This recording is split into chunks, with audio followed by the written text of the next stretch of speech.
I'm looking. I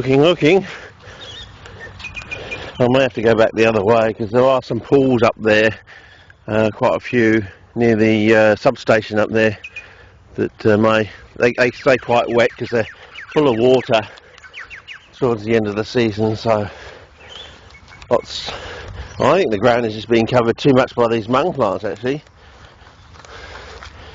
I think it's sucked the moisture out of the soil, and I'll go in. Of course, we haven't actually gone into La Nina yet. I think we're going to have another year, so it's going to be the 14th year of extended drought. Not a good prospect because we haven't had a decent bushfire for years. We're due for another Ash Wednesday, and you never know when it's going to be. It's going to be touch and go. If we can get into La Nina, then we've got a grace period of about 10 years. That means we won't have a next major bushfire until like 2026 or something like that. So, but it could be this season we get the next big conflagration, and yeah, you can see all this stuff is just going to go off like I mean, it hasn't even dried out yet. You wait till it dries out, it's just going to go off like, oh Jesus! There, I remember this was the site, and they've covered it with something. They've covered it with some pine needles, or have they chopped down a tree or something? Bugger. Maybe they're trying to suppress the weeds or something, but I'm sure there were plants growing in the area here. Maybe they're... Bugger. I'll just have to go to my known sites, then I definitely know that they're going to be there because it's still wet at this time of year. Don't like this. You turn up to the site and someone's done something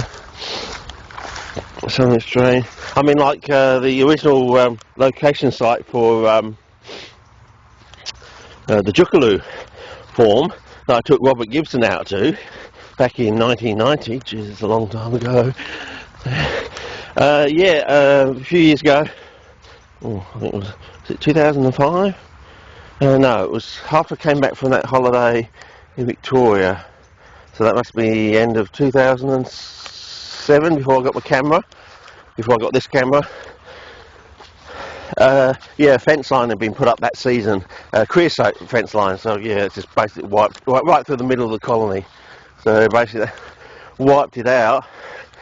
Because we have found other plants, on the other side of Kuiper recently, and of course that new form that we don't quite know what it is, whether it's a hybrid between Hookii and equivalent form of auriculata, or it's one out on its own. We're going to have to study these tentacle heads, but my camera just can't do it. My f8 camera, I need an f16 camera or better. At least you got some nice bird calls in the background there. But yeah, it's very sandy here. If you go down to like Aldinga Scrub, it's like this as well, and the species density there is like 1/4 of around Perth. That gives you a taste of what it's like around Perth, but yeah, nothing quite like Perth. yeah. Anyway, I can't see anything. I think I'm just going to have to move on, call it quits in this area. Oh well, it's a shame.